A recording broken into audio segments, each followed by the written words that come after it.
Hello and welcome to today's episode of Back to the Past. I'm your host A1B42, and on today's show we have Phil Truman, who has gone back in time to show us what it was like to be in a concentration camp. Over to you, Phil. Thanks, A1B42. I'm here reporting live from outside the concentration camp, where earlier today I managed to get an exclusive interview with the general running the concentration camp. I'll play back that footage for you now. So as you can tell, the general is obviously very wealthy, with a very nice office. Brother Shockman. Thank you very much, General, for agreeing to this interview. You're welcome. So what's an average day at this concentration camp like for you, General? We should take the prisoners into the rooms through the hallway behind you and leave them guarded for the day. We feed them in the morning and in the evening. Do you ever have trouble with the prisoners? We have the occasional riot. The guards deal with that. How many prisoners do you usually get coming to this concentration camp every week?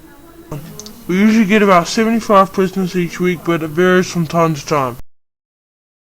What do you normally do to deal with the overcrowding of the prisoners? Sorry, can't tell you that. That's okay. Thank you very much, General, for taking up your time to this interview with us. Bye! So as you can see, A1B42, the General is very secretive about what goes on at this camp.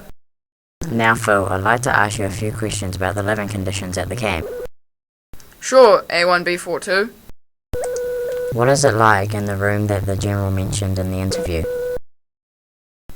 The room is in poor condition, and even though the General spoke of the prisoners receiving food twice a day, there is huge evidence of the prisoners receiving little or no food each day.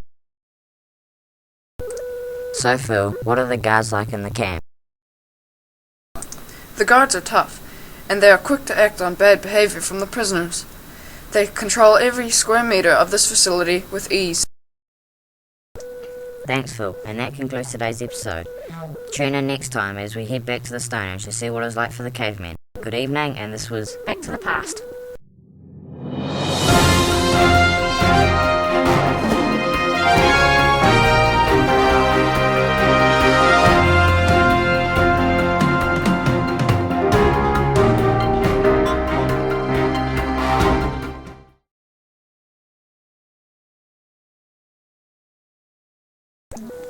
Thanks, Phil, and that concludes today's episode of Back to the Past.